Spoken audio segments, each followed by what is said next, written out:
राज्यामध्ये मुंबई महानगरपालिका निवडणुकीचे पडघम हे आत्तापासूनच वाजू लागलेत। यातून राजकीय नेत्यांकडून आरोप प्रत्यारोपांची राळ सुद्धा उठवली जाते। मुंबईमधल्या जमिनी या बिल्डरांच्या घशात घालण्याचा घाट घातला जातोय असा आरोप उद्धव ठाकरे यांच्या पक्षाकडून नेहमीच केला जातो। पण आता मात्र हाच धागा पकडून भाजपचे नेते आणि आमदार आशिष शेलार यांनी उद्धव ठाकरेंना लँड स्कॅमचा बादशाह म्हणत गंभीर स्वरूपाचे आरोप केलेत।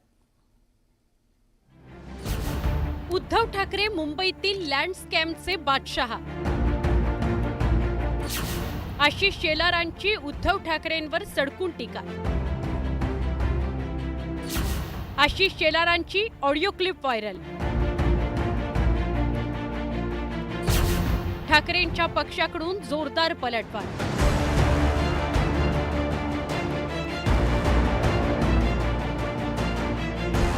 मुंबई महापालिका निवडणुकीपूर्वीच भाजप आणि उद्धव ठाकरेंच्या पक्षात जणू आरोप प्रत्यारोपांच्या युद्धाला तोंड फुटलंय। भाजपनं आत्तापासूनच उद्धव ठाकरेंना टार्गेट करायला सुरुवात केली आहे। मुंबईतील गरवारे क्लबमध्ये पार पडलेल्या भाजपच्या कार्यशाळेत बोलताना आशिष शेलारांची एक कथित ऑडिओ क्लिप व्हायरल झाली आहे। यात त्यांनी उद्धव ठाकरेंवर गंभीर आरोप केलाय।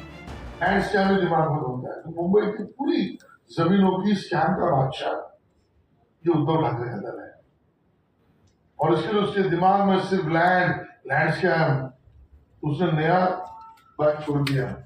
किसी वाले जमीन देंगे मुसलमानों की और बिल्डर को देंगे।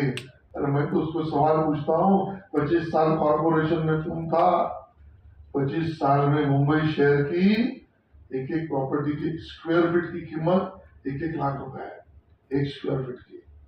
ऐसे 1 करोड़ स्क्वायर फीट की जगह ये बिल्डरों को देने का पाप ये उद्धव ठाकरे ने किया है, वो हमसे सवाल किया। आशिष शेलारांचा हा आरोप ठाकरेंच्या पक्षाच्या जिव्हारी लागलाय। आशिष शेलारांवर ठाकरेंच्या पक्षाकडूनही जोरदार पलटवार करण्यात आला। त्यामध्ये आशिष शेलारांचं नाव घेऊन आशिष शेलार मामा तो कोण, झोलर, याचं उत्तर कुठे दिलंय? तुम्हाला झोलर म्हटलंय आणि लँड माफिया आता तुमचं ज्या पद्धतीने धारावी तो कुठला माफिया आहे? ज्या पद्धतीने गरीब लोकांवर अन्याय करण्याचा प्रयत्न करता आहात ते कुठला माफिया आहे? एका दुसऱ्याच्या माध्यमातून लँड माफिया करणारे कोण आहेत? त्या महाराष्ट्रात किंवा मुंबईत आता लोकांना कळायला लागले। गेल्या काही दिवसात भाजप आणि ठाकरेंचा पक्ष यांच्यात विविध विषयांवरून शाब्दिक युद्ध सुरू आहे। मुंबईतल्या पाणी टंचाईला आदित्य ठाकरे जबाबदार असल्याचा आरोप आशिष शेलार यांनी केला होता। त्यालाही आदित्य ठाकरेंनी उत्तर दिलं। मुंबईतल्या पाण्याच्या टंचाईचं पाप उबाटा सेना आणि त्यातही आदित्य ठाकरे यांचं आहे। आदित्य ठाकरे यांच्या हट्टामुळे मुंबईकर आज जे बिना पाण्याचे, कमी पाण्याचे, गढूळ पाण्याच्या स्वाहा करतायत, याला आदित्य ठाकरे जबाबदार आहे।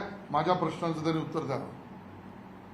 गारगाई आणि पिंजाळ 8 वर्षापूर्वी झाला असता, त्याला स्थगिती आदित्य ठाकरे तुम्ही का दिलीत? मी अनेक दिवस सांगत आलेलो आहे त्यांना सायकोलॉजिकल मदतीची गरज आहे। त्याचं आता माझं मत ठाम व्हायला लागलेलं आहे। अजून जो खाऱ्या पाण्यापासून गोड पाणी करण्याचा जो प्रकल्प होता त्यासाठी तुम्ही आग्रही होता। आमच्या सरकारच्या वेळी आम्ही सुरू केलेलं काम एशियनशीनी बंद पाडलं निर्लज्जपणे। जर ते झालं असतं तर मुंबईचे हाल झाले नसते। 2025च्या शेवटापर्यंत पाणी सुरू झालं असतं तिथून। येत्या काही महिन्यांमध्ये मुंबई महापालिकेची निवडणूक होतीये।